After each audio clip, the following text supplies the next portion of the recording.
Hi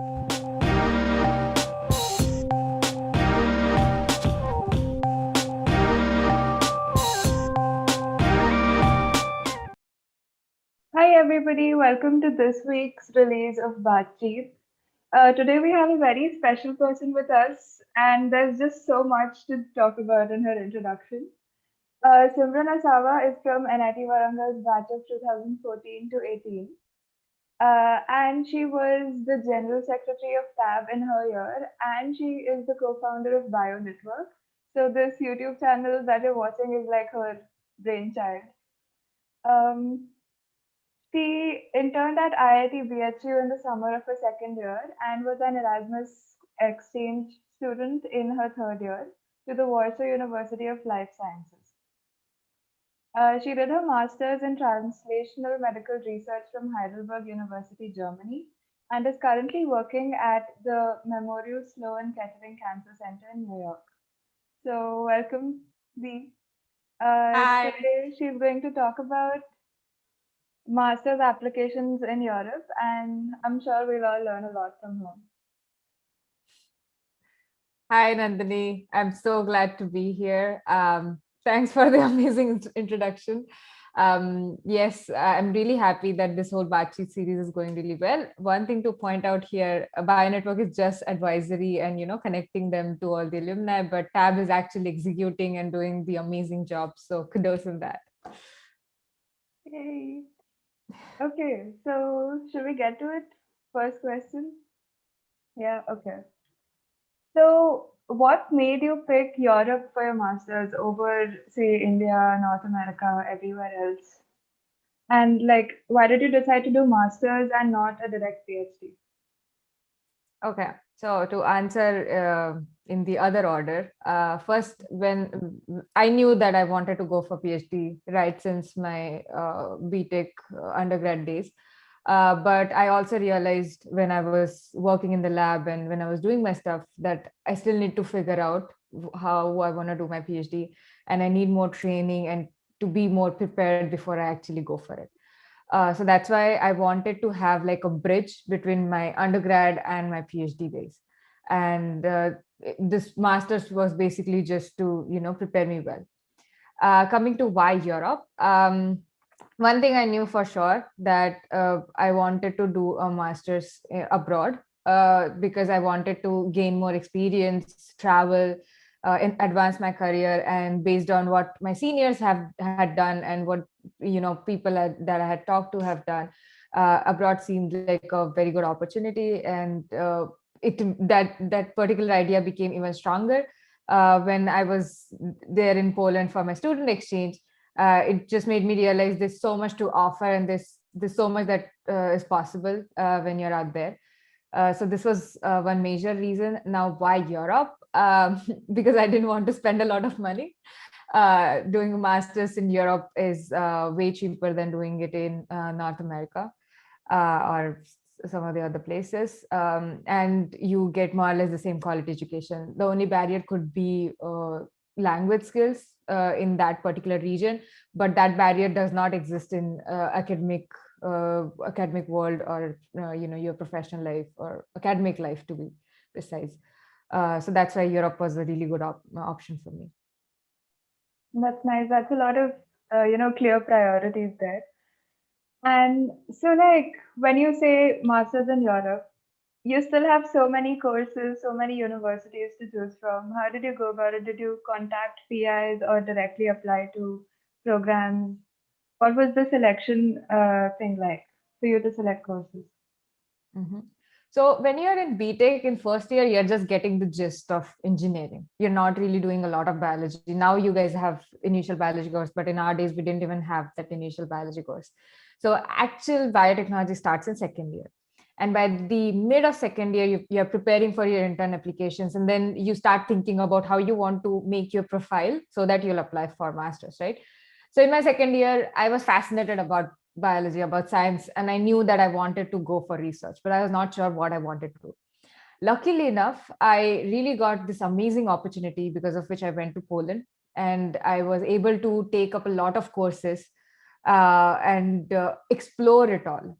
So whatever I was passionate about and whatever I was interested in, I just read about it, took some course about it, talked to people about it. And that's why I decided what works better for me and what I really want to pursue for my master's.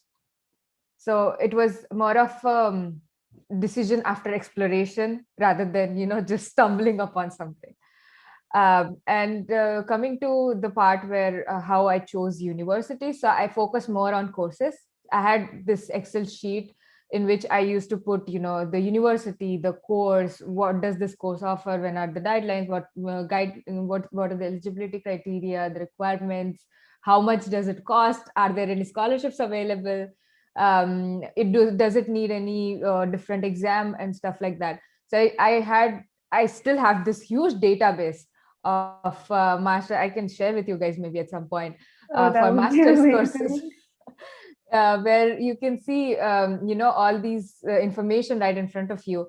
And my focus was more on taking the course that I prefer, the program that I prefer, which would offer me the opportunity to work in labs that I admire, whose work that I have been passionate about, and in a university which is roughly in top 100 or higher nature index. But we really need to keep in mind that it's overall university ranking. So, Hmm. for example, even if there is X university which has amazing ranking, but it may not have amazing ranking for that particular field. So you really need to see it, more objectively, and see in depth what makes more sense for you particularly. Yeah. Mhm. Okay, so could you walk us through the application procedure, as in talk about the timelines and the general procedures they all follow, documents, test scores? So one thing, as I said, masters is a very personal experience, I feel. You really should take some time to think about what you want to do and how this is going to add value to your profile and to your life in general, because it's a very big decision. You're going to invest 2 years of your life, some money, and you should be really happy about what you get out of it, right? And you should have that sort of clarity in your mind. So Hmm. in my case, I started working on it in my third year itself. And luckily, I was actually helping one of my seniors, Ashwin. And when I was working with Ashwin, I was helping him do his master's application in final year. So that's why I was already familiar with the process by the time I decided to do my application. So I had my database ready, where I had all the programs of interest. I knew all the things that I wanted, the basic requirements. You need CV, you need your SOP, you need some test scores, either TOEFL or IELTS for sure, because you need to prove them. We are not coming from English speaking country. English is not our ideal first language. And we need to prove them that we can work in it. And you will need reference letters from your PIs, from your supervisors or professors. And finally, and very importantly, you will need transcripts from university, which is a pain. Like when you want to put it all together, it takes time. So I had like a list of documents. Also, there are some people, if you're applying abroad, you will also need to make sure that you have valid passport, which is valid for a while longer. So get those bureaucratic things also checked. um, and you make sure that you have everything on the checklist. And for masters, especially in Europe, you get enough time to do that. So in my case, I took TOEFL in August end. So I had my score in hand in September mid, and most of the deadlines start from December. They start from December till maybe March, in some cases even April. So that gives you a really good period of time to put everything together. And once you have all your in some cases you have to upload the documents, in some cases you have to post them. So keep all of these things in mind. And as I said, and I'm again pressing on it, have your database ready, like that Excel sheet where you have all the deadlines. Always try to do it at least a week before or 3 days before deadline, because the server will get jammed. Everyone is trying to apply right at the end, and then you're submitting, but it's not happening. So that will add a little more pressure. But it would be easier if you do it early. Also, when you're submitting the hard copy of documents, you need to make sure that you do it way in advance, because there are a lot of other bureaucratic things which may go wrong. So Mhm. these are like teeny tiny considerations which matter, especially during the application process. Okay. So, after the application's been submitted, how is it evaluated? What are the further rounds and interviews like? In application, one of the most important things is, so two most important things at this stage is, as a master's, as a undergrad applying for masters, they don't expect you to know everything. They just expect that you did the best you could during your undergrad. You did some internships where you learned some skills. You had courses where you learned some theory, and you were just making your profile as as efficient as possible. Mhm. So for masters, you need to show them that you are more willing to learn rather than you being expert, right? That's the whole idea behind learning, because it's another degree, right? You want to learn Mhm. more. So the thing that matters in your SOP is showing how you really want to, how you have progressed so far, how your journey has been, why you came to particular fields. Say in my case, biotechnology, how I came to biotechnology. During biotechnology, what during my undergrads, what I did, and how this has led to this application, and how this application is going to lead to the next step of the goals that I have in my mind. So you have to paint this beautiful picture in a nice, flowy story. Okay. SOP has to be like really nice presentation sort of thing, where they should be able to connect with you and select you as an applicant. Another very important things are your reference letters. You need to find professors who would write reference letters for you, and they should be able to personally connect with you. They should not be generic. They should be specific to you and should be able to make you unique during the entire application. One of the most important things that you need to think about is why you and why not someone else. What makes you unique? And each and every person has something really special to offer. You just need to be aware of what that is. In my case, I have traveled a lot, so I have that diversity and that capability to adapt in diversity and make the best out of it. So you need to find out what's unique in you, put it out there, and I'm pretty sure once you have conveyed it well, the selection committee will see it. Mhm. Um, okay. So, what was your experience at Heidelberg like? I mean, we've all heard about how good a place that is, but what was it like being there? What was the research culture, campus life like? Yes, I just realized that I did answer a part of your previous question, so I'm going to come back to that a little bit. I think I Um, didn't answer about interviews. yeah. You will have most of the programs which include practical sections have interviews, taught programs, and during those interviews they'll probably ask you to present a paper or a part of some research or project that you did. The more important thing is again to convey them how you want to learn, and even if you don't know something, you need to just tell them that you're willing to learn. Mhm. In one of my interviews they asked me about x-ray crystallographies. I and this happened very recently. Actually, this happened for my PhD, not for my master's.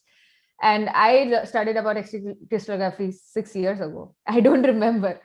And I told them that I don't remember right now. I'm sorry. I may not know everything, but I do know how to find answers and get the job done.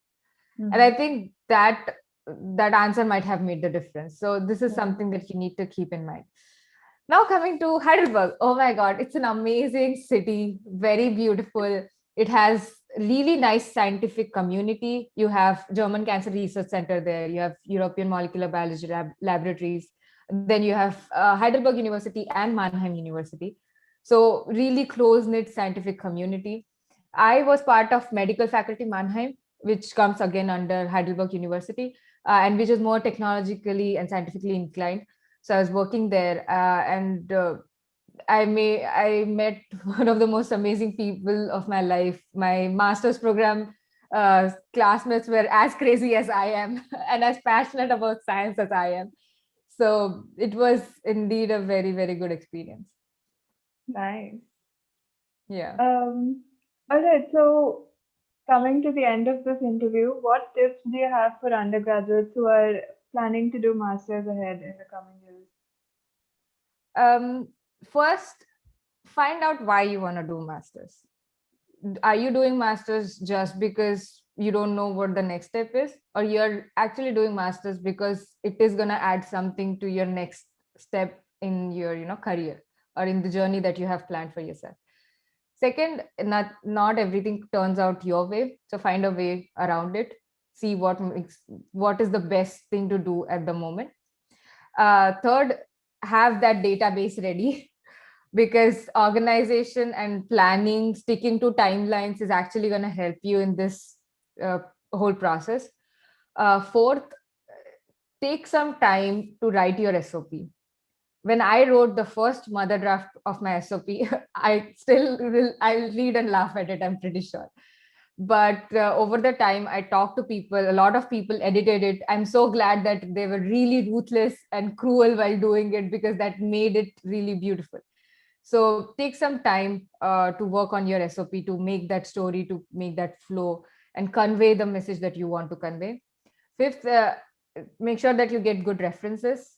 Talk to your professors. If you have done an internship, try to get references from the internships.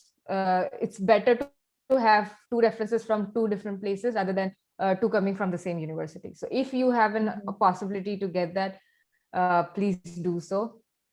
And for the exams that you're taking, be it TOEFL or IELTS or whatever, take it way early in time. You don't have to prepare a lot for it. 1 week preparation is enough. It's not testing how well you are in English. It's testing how well you are in taking exam. Understand that difference. And I think this should cover most of it. That was some amazing advice, and I'm sure like the whole process is a little bit more clear now. So that's it for today's episode, people. Um, B, are you ready? Yes. Like, share, subscribe, Like, share, subscribe, subscribe. people. All right.